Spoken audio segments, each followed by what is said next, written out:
everyone. Welcome back to Histories Uncharted. I am here today with my... Fuck. She tried, guys. She tried real hard.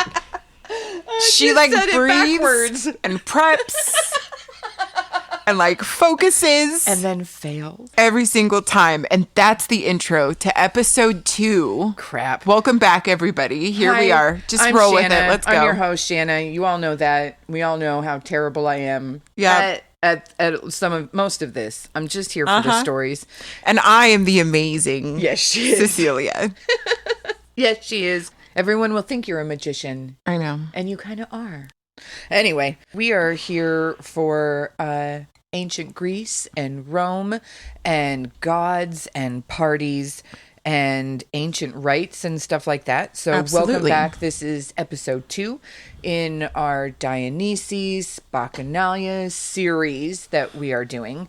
It started out as a simple 1 episode, and I think it's going to end up maybe 3, 4-ish. There might be a Cliff Notes, you know.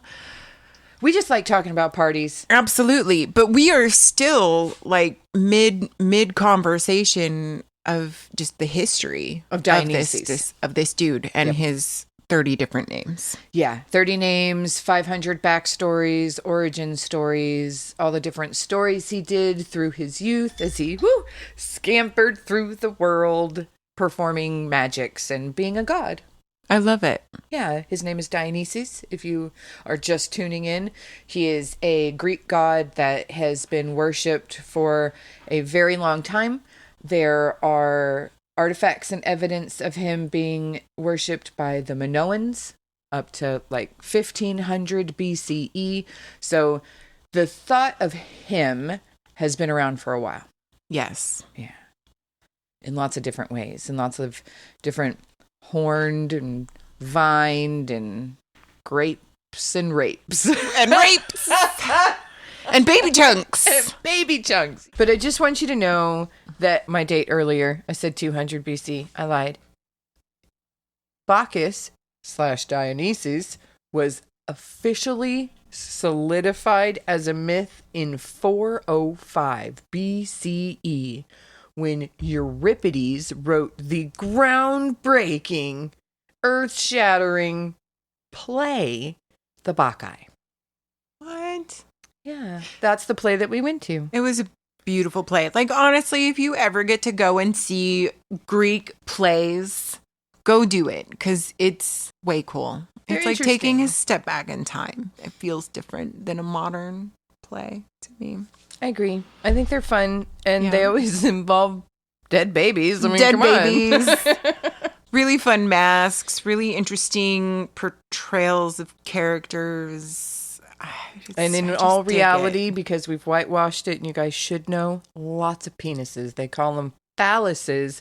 Yeah, and they're everywhere. Woo. And I don't feel like the historical world has emphasized that enough. Okay, so now what we're going to do is we're going to talk about the play, The Bacchae. Okay. We're going to list some characters in the play. Okay, you've got Dionysus. Right. Might be called Bacchus. I might slip. I'll do my best. Interchangeable, guys. Get it together. He is. In today's society of pronouns that are fluid, his name is fluid. I vibe with that. I'm here for it. So we have Semele, right? His mom. Mommy. She is the princess of Thebes. Okay. OG mom. Yep. The original mom. And then Cadmus is the king of Thebes, who is her dad, his grandpa. All right. Cool. There's a couple sisters of Semele. So these are Dionysus' aunts. Aunties. Yep. And right now in time, Cadmus is no longer king. There is a new king in town. Pentheus, that's right. So Pentheus is a grandson of Cadmus. So Cadmus has been like kind of dethroned or has stepped away from throne or was like taken off of throne, and Pentheus is now Isn't that fun? You never really inherit the throne until your daddy dies. I know, right? Why It is seems he kind of still strange. alive? Is it kind of that weird story about that one guy who was like, I'm going to go to my abdicate." island and He I'm could going to have abdicated. have little boys nibble on my balls and you guys can just run this for me. I'll show up He when never you abdicated. need me. He was murdered. Oh, Yeah, he just different. He just ruled from his palace of pleasure. The Pleasure Palace. Yeah.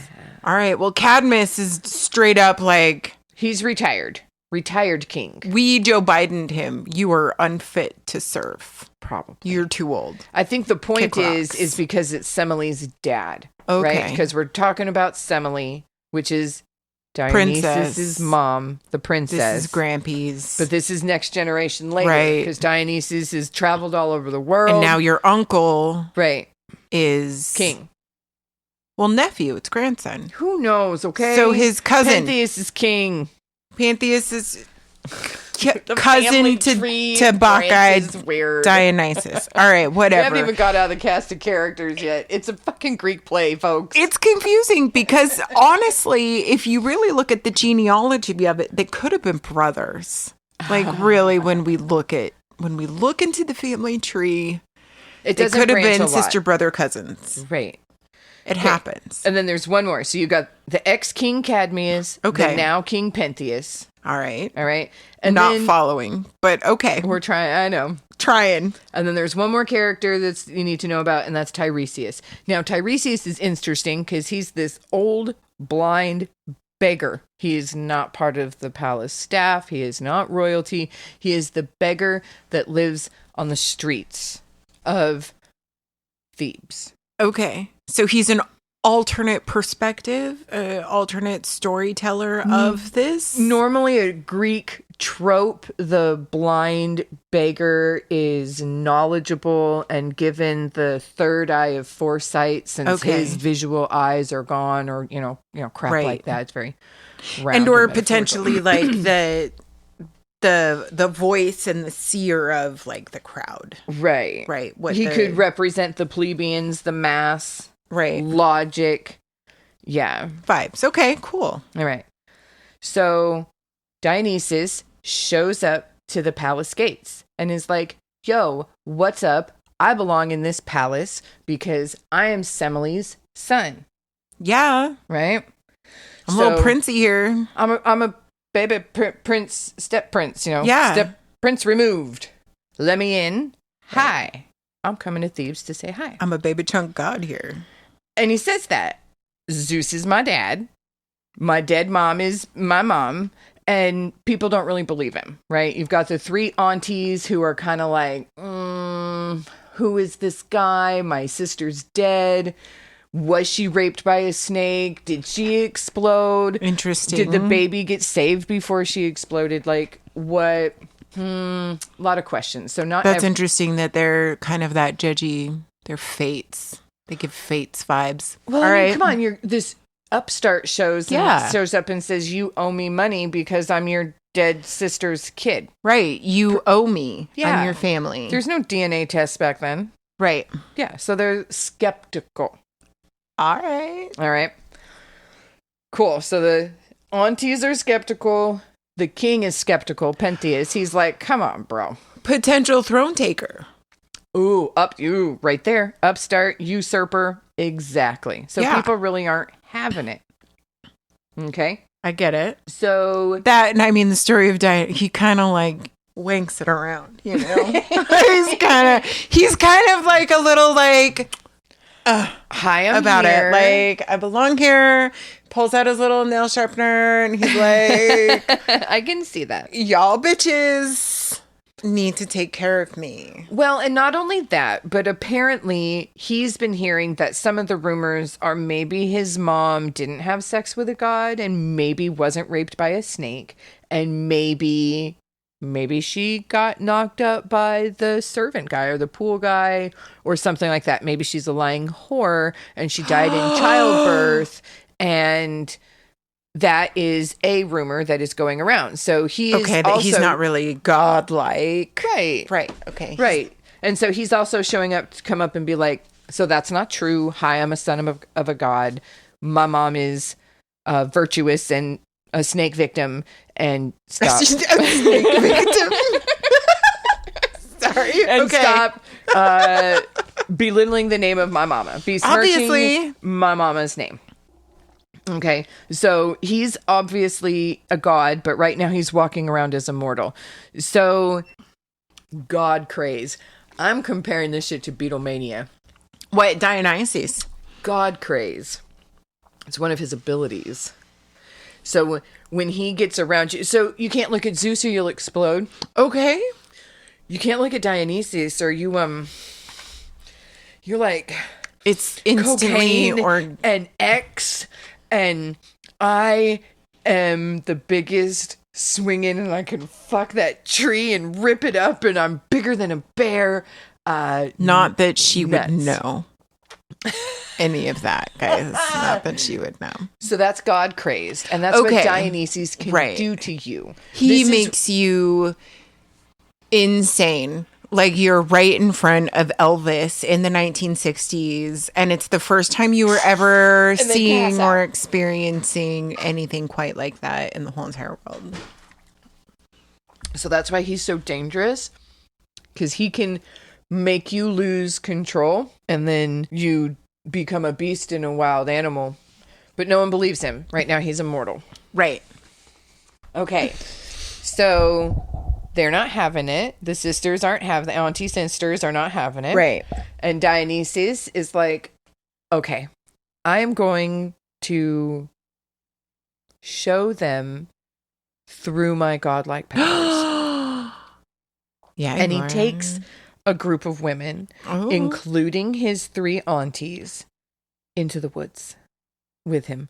I feel very Pied Piper-ish. Okay. He calls to them and they come. All right. And he starts to use this god power. It's a god craze that we're going to talk about a little bit more. And he takes these women into the woods and they begin to engage in their ritual festivities, which is generally a lot of dancing and some chanting and some prayers to the ground and Demeter and, you know, whatever. And maybe you're smearing some berry juice on your face. Maybe you're letting your hair loose a little. Right. You're untucking your thing. You're sweating. You're hot. You keep getting more and more engaged in the feelings and the rituals and everyone dancing around you, and you start to lose control. I was celebrating the things that you love it's a vibe. And I'm this into this. buttoned up patriarchal society where women are required to be these little quiet dolls on a shelf, to be able to go outside and take your hair down and your shirt off and you scream and you say, fuck it. And you let it all go. And that's what he gives them. And that's what they do in their Bacchic rites. Okay? Nice. Your sole job for these rites is to get wild and crazy. Is to let loose. Yes. And to let go. I have more descriptions of the Bacchic rites and the feelings and the purposes, and it's so that you can be able to look through the God's eyes and see the paradise that we will never see, of Olympus, of the afterlife, of the meaning of it all, or whatever. Like what? A peek beyond the veil. Yeah. The godlike experience. For right now. Yeah. And to let yourself get to that stage. Frenzied. Through song, through dance, through the ingestion of drugs and alcohol. And maybe we're not there yet. Okay. All right. Let's carry on. We're in the play. This is exciting. Okay, this the play. This is his god power. Okay. God power. This is him, the story of him revealing his power to these women. Yeah. Okay. And they digging it. And they're doing it. It's a thing. They are. So they're outside the palace walls. They're up in the mountains. They chanting. They dancing. They're making drums out of sticks. And they are having a good time. So Dionysus leaves them down. And he goes back to Thebes. Because he's going to go fuck with these men. All right. Right. He's like, all right, guys. Yeah. Okay.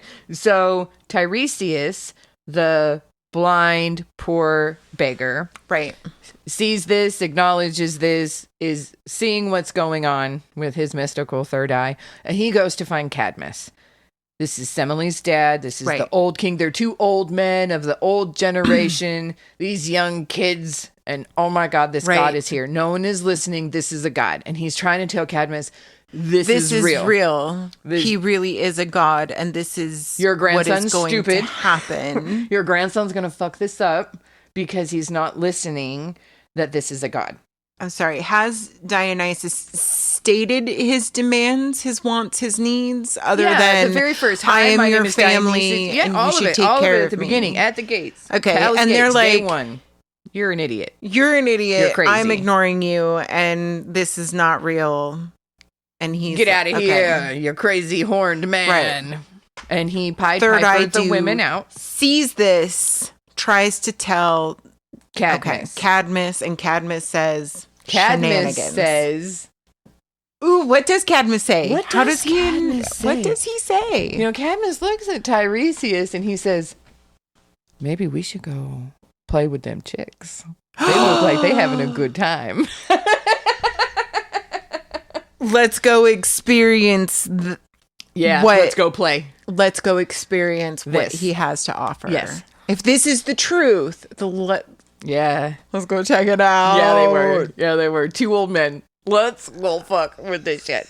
Let's go check it out. But Pentheus, being the wanker that he is, he stops them before they can leave the city gates of Thebes. And he's like, come on now, you old men. Get back to bed. Sends them back to the palace. And he issues a command that anyone participating in these rites is to be arrested, and that vagrant foreigner needs to be stoned to death. Right. Cadmus, you suck. No, this is Pentheus. Cadmus is the old man that wants to play. Sorry, Cadmus, you're cool. I mean, well, you're kind of creepy, old man. But I understand your position. Pentheus, what?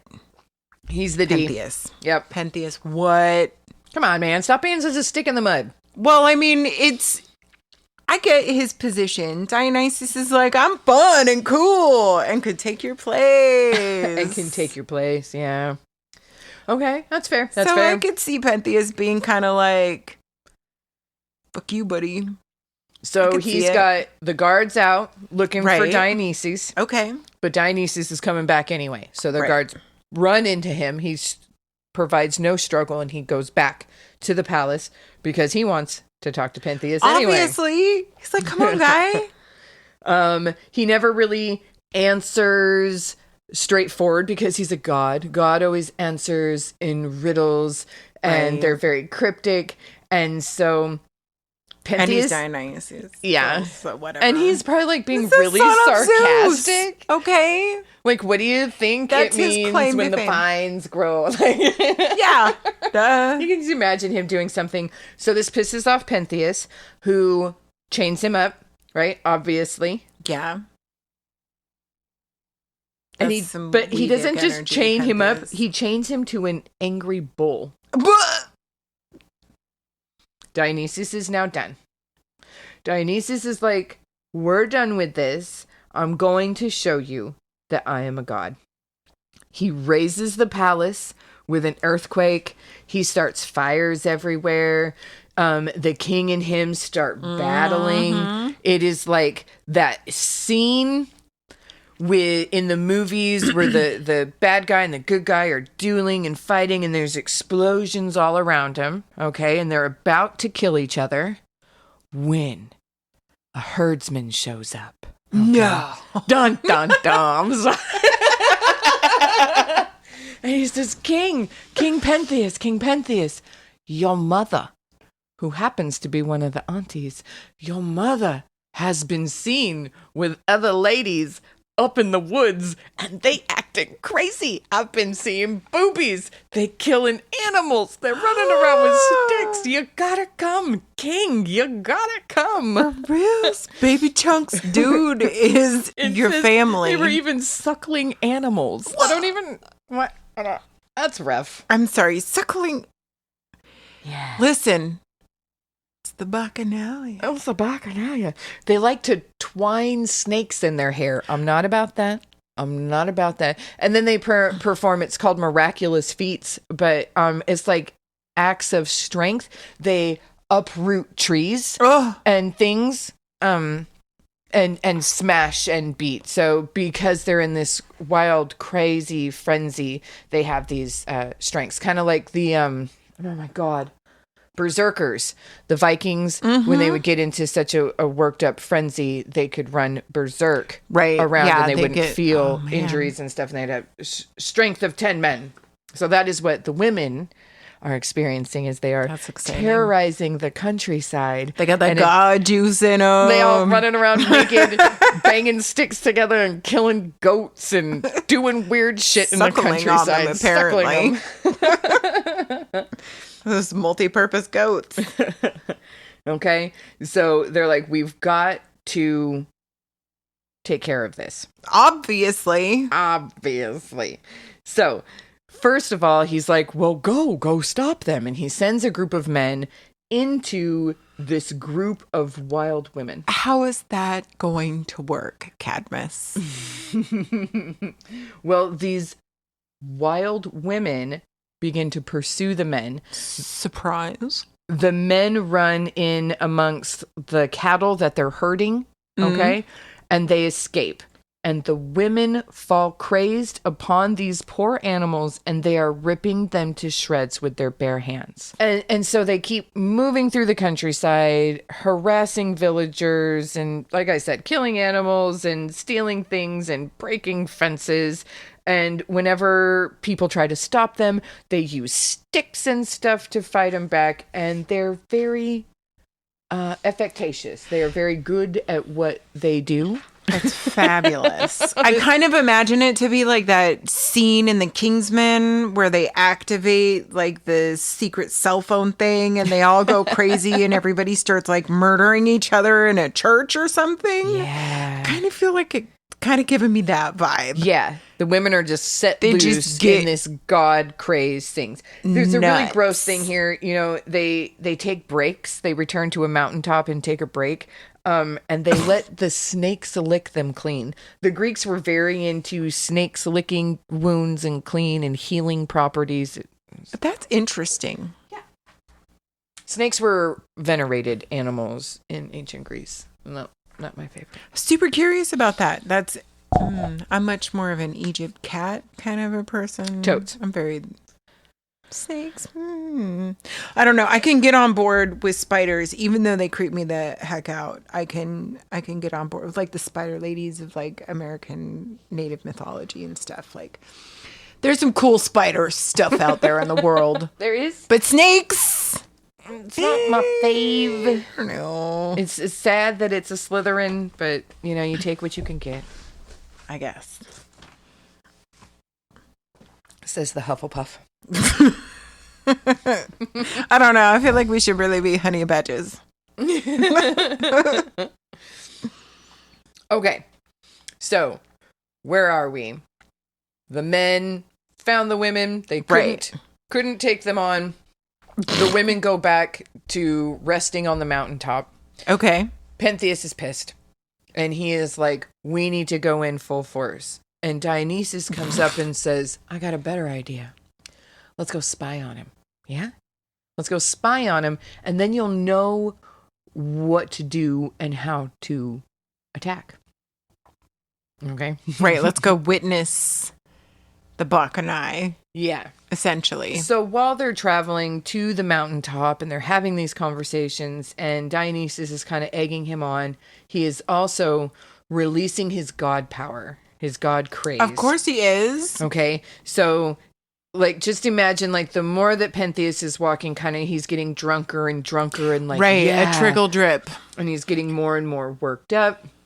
He thinks he sees, like, two suns in the sky. He has the strength to rip up mountains with his bare hands. He's starting to see Dionysus as his god shape with his horns and, I don't know, maybe his big old feet or, you know, whatever a horny guy looks like in his real form. Well, he gives satyr vibes. He does. Right? So horned and hooved. Yeah, something like that. Oh, creepy. Yeah. All right, well, whatever. And so they're getting more and more worked up, and then they find the clearing. All right. And so the women are in the clearing, and Dionysus is like, you should get up in the top of that tree so that you can spy on them. And he magics the tree to bend down, and Pentheus climbs up into the tree. And then it goes back up, and he's watching the women. That would be like the coolest power ever. That's a little jelly. All right. Okay. So he trees him up. And he's watching the ladies who are just like getting licked by snakes, laying there. Like naked and enraged? Or I think they're calm at this point. Chilling with... Yeah. With snakes. It's an interesting visual. Dionysus says, "Hey, ladies, there's a dude in a tree watching you." No! And they go, "What the actual fuck?" And get all pissed off again. All right. All the women go up to this tree, led by his mama. They pull the tree down. They pull him down. They tear him to pieces. Cadmus's mommy is in this group. That was kind of lost on me. Pentheus's mommy. I'm sorry, Pentheus. I keep on. Okay, so Pentheus's mommy is in this group, and she leads the charge. I'm gonna take this little fucker down. Yeah, they pull him limb from limb. She is in such a crazed state that they kind of feel, and they see that they have captured a mountain lion. And so they rip his head off, this mountain lion, and they spike it. And they carry around the mountain lion's spiked head. But really, no, it's her son. But they're crazed and they don't know. And everyone, all the soldiers are just looking on in horror. Everyone is like, "Oh my God." Because they're not, like influenced by Dionysus right now. They're all like of the waking world. No, the soldiers are of the waking world. The women are under still the craze. God crazed. Yep. There's a really fun description here of the ladies. Oh God. Agave, one of the aunties, was foaming at the mouth. Her eyes rolled all around. Her mind was mindless now, held by the god. She grabbed Pentheus's left arm just below the elbow.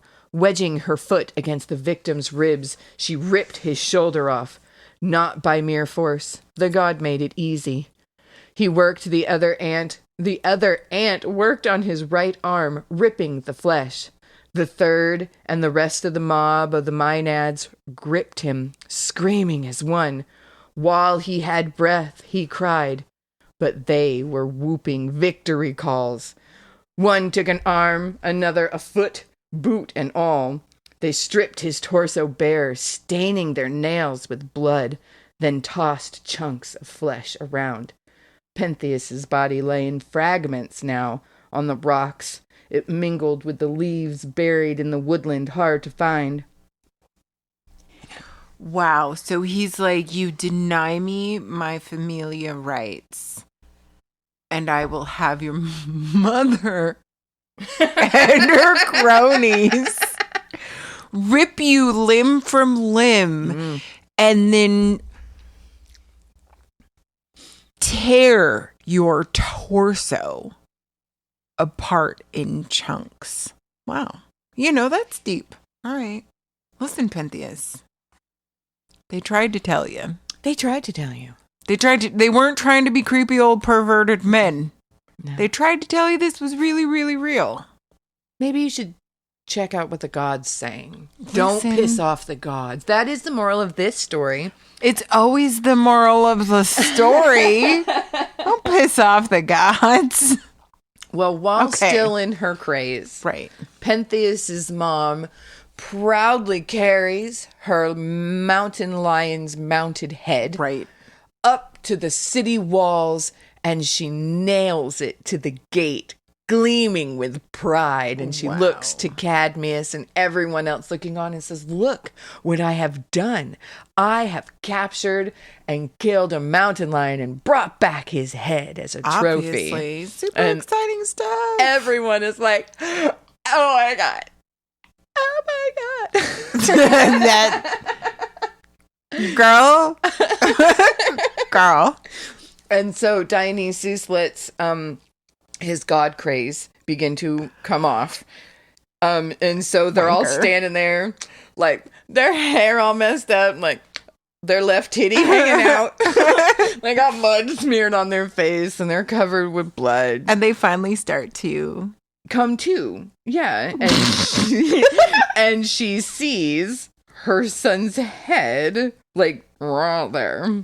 So the play ends. The play is going to end with the corpse of Pentheus being reassembled as well as possible for burial.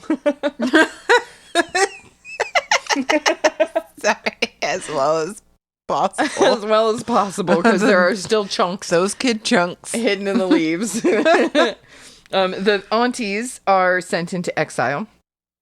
And Dionysus decrees that Cadmus and his wife will be turned into snakes, which is a good thing. Those snaky snakes. Yeah. So what happens of their kingdom then? Of Thebes? Yeah. Oh, Thebes is always running over new kings and winning and losing. And that is the end of this story. No one cares what happens. Except for me.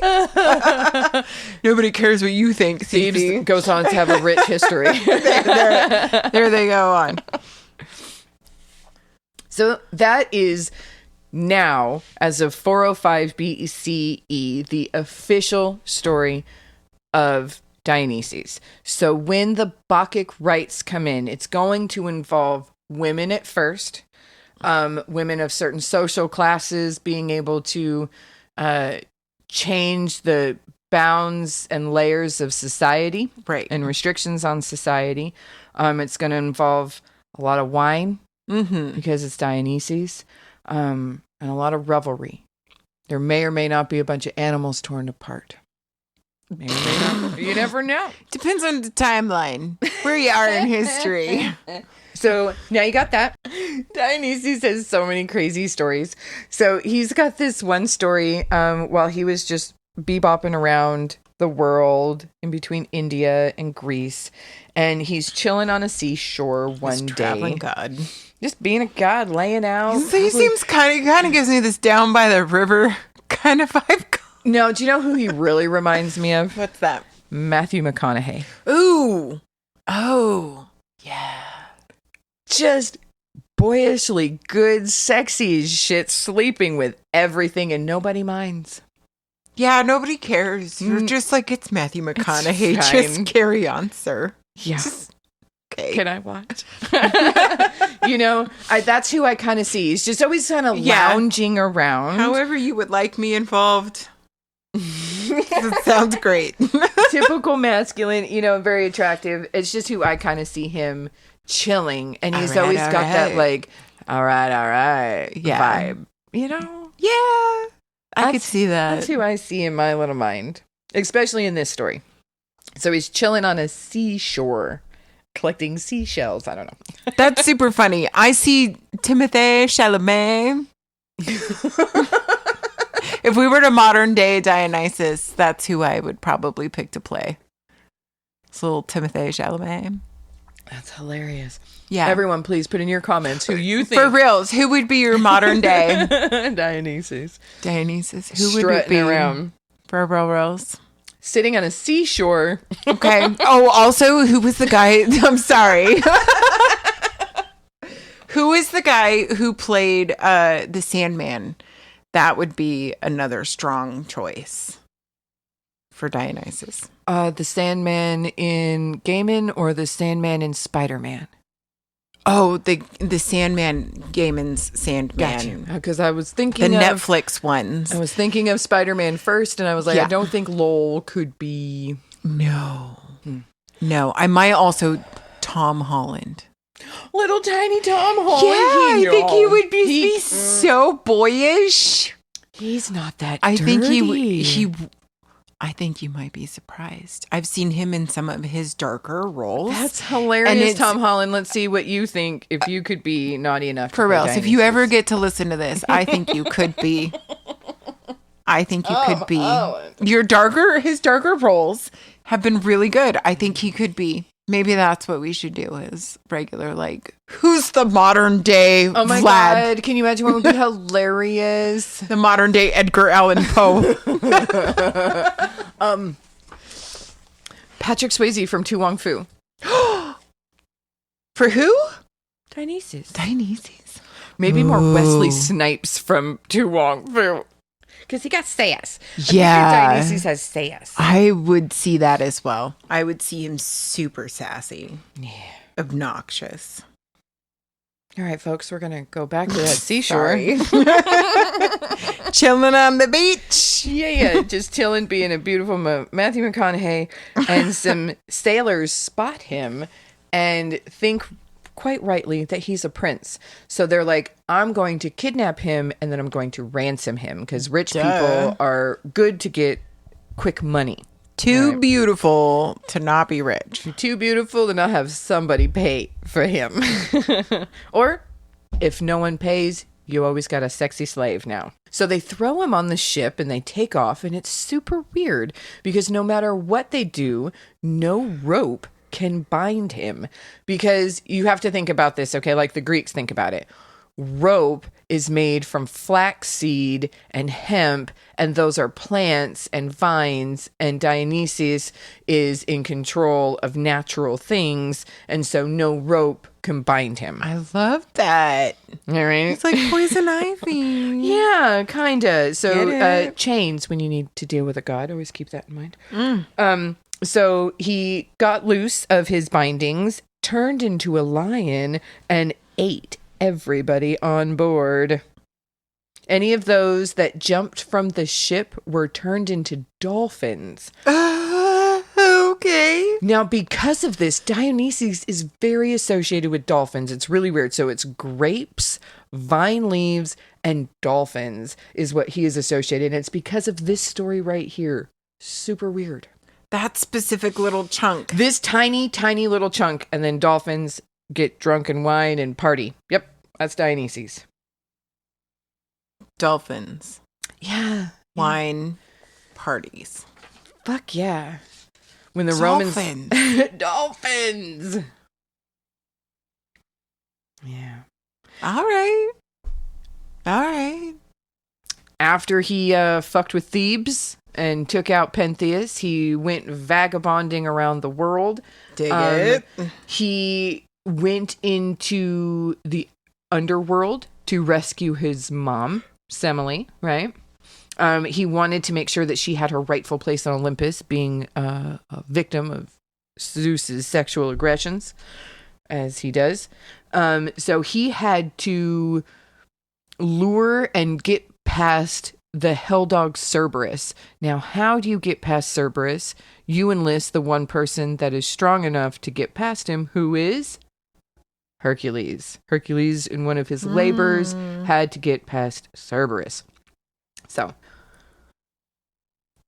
there's one myth for you. Super interesting. Didn't Dionysus, isn't he like aligned with a couple of different people that He totally is. went into the underworld?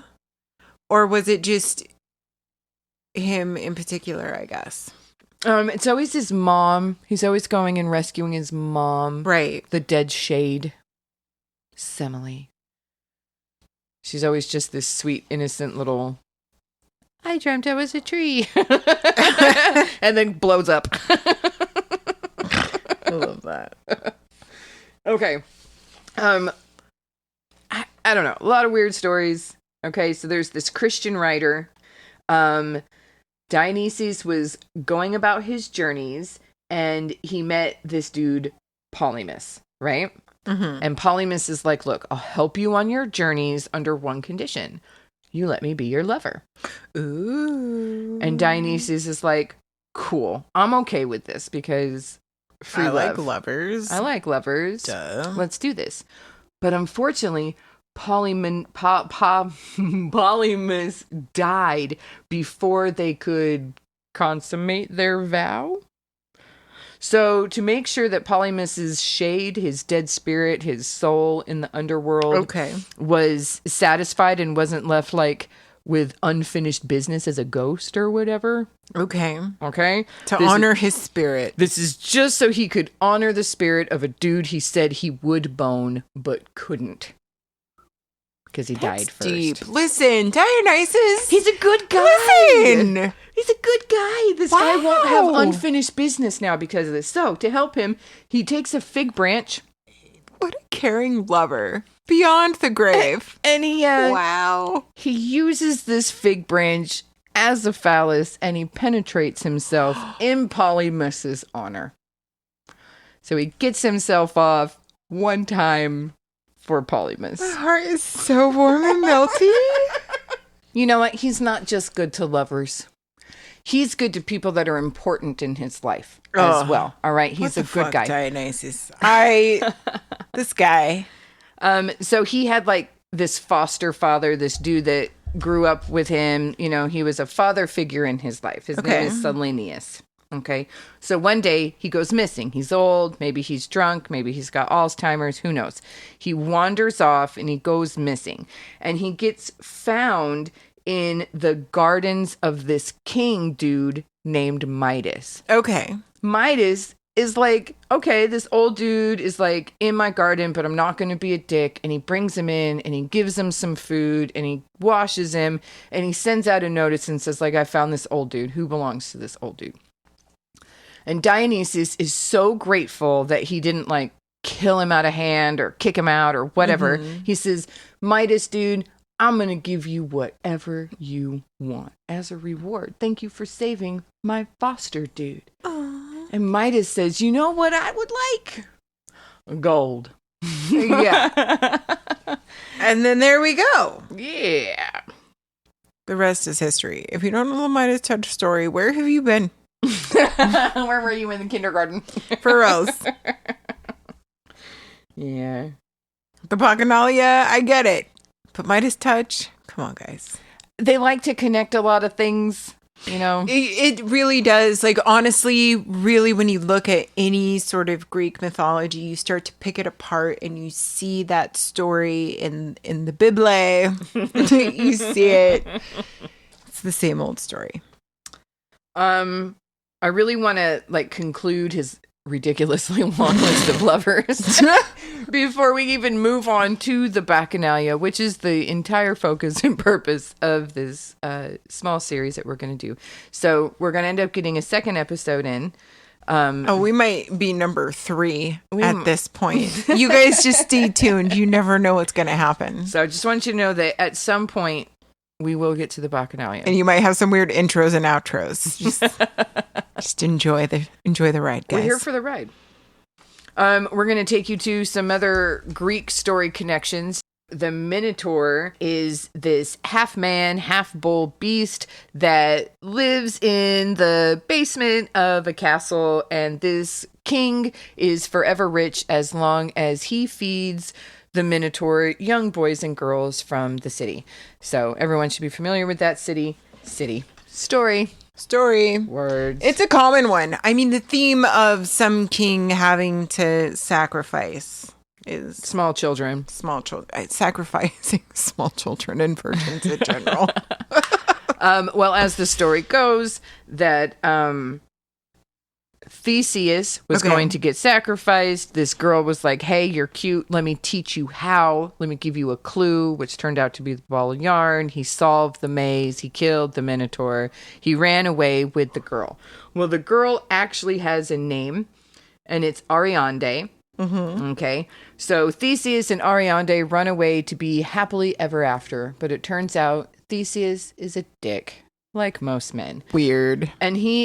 And they're off on the lam and they're sleeping and he bounces. He abandons her while she's sleeping in the middle of the night. So she wakes up all alone, upset and in a foreign city and no money, no help, no resources.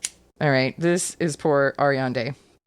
Dionysus runs into her, hears her story, and he's like, girl, I got you. Fuck yeah, Dionysus. He marries her. What? I'm sorry, what? He married her. He had to make an honest woman out of her. What the Was she pregnant or something? Well, they end up having a son. Oh, Onapian. Oh, no. It's a word. Oh, It is a name. That is a name. You go try. I don't know where I'm at. Show me. Point it out. Right here. Onomatopoeia. I think you're right, because that's exactly how I remember my mythology teacher saying it. Onomatopoeia. Oniepion. Oniepion. Yeah. So they had a son named Omenepion. Whatever. They had a son. It was a love child. They were great. But the story, no one knows. Either she committed suicide or was killed by him.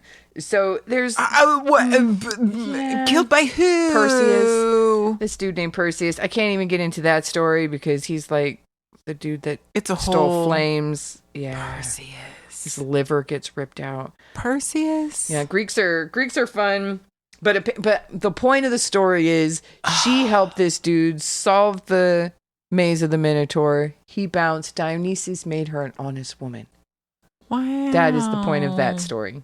There he goes, just being stand-up god over and over again. I understand why there's like some confusion of whether or not he actually is a god, because he seems to just be the stand-up guy. Very ungodlike behavior. Him? Yeah. He's a stand-up guy. Yeah, I agree. It's very ungodlike. I agree. Yeah.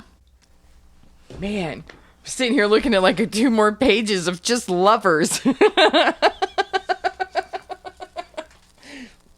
All right. This one's not so good. You keep saying stand-up guy. This is one of the ones where he loses face. Oh, he turns Greek god after all. Listen, we all have our regrets in life, don't we? Well, his regret is probably Nicaea. She is a beautiful nymph because, we love beautiful nymphs. Her name is Nicaea. She was a sworn virgin and she refused to be with any man. It wasn't just him. It was all of them. She's like, I'm going to keep my property and my rights and my virginity and you can piss off. Get it, girl. Well, he doesn't really like no. So one day he changed her water into wine. As she was drinking it, she got drunk and he raped her. I'm sorry. She woke up. She realized what was happened. She went to go find him. He bounced. She never found him. Dionysus went big mad. Yep. That's really upsetting. He named the city after her, Nicaea. It's a big deal. It lasts through the ages. He's like super in love with her. You named a city after this woman. And you still raped her? Irene was doing legal transactions in Nicaea hundreds of years later. You're welcome. Bathroy. Irene. Blinded her son. Have we done Irene yet? We haven't done Irene. Shut your beautiful face. You and I have talked Bathroy. I think she was Irene. She was one of the very first, oh my God, I'm researching this and I'm on this path. This is why we need to start a podcast. Because we need to share these people with the world. Yes, these women of history who have such a rich... history. Stories. I mean, just a rich understanding of what it means to be a woman in life. It really, they're powerful. They're beautiful. They're amazing. What the fuck? Dionysus, why? I'm sorry. I'm going to do it to you again. Oh, I knew it. All right. So Dionysus falls in love with this chick named Aura. I'm going to say Aura. Okay. She was, again, one of those women that are like, I'm going to remain a virgin. It's really the only way that women got to keep any sort of autonomy in the ancient world. Yeah, and they were usually like sent off for worship or something. Like the Vestal Virgins nuns, and stuff like that. Right. They became nuns. Yes. So the women equivalent. Throughout the ages, women have been like, I'm going to marry whatever god is out there so that you leave me the fuck alone. Vibes. Yeah. That's choosing the bear, guys. Totes. Totally choosing the bear. Yeah. So Dionysus uses the same trick because she's like, no, I'm a virgin. I don't want you. So he gets her drunk. He ties her up. He rapes her. She tries to kill herself, but is not successful. As we all know, anytime you have sex with a god, you're gonna get pregnant. Duh. It's almost always going to be more than just one as well. So she ends up having twins. She successfully eats one twin before she drowns herself. And that's the story of Aura. What happened to the little survivor? I didn't go that deep. That's fair. We don't care about the survivors.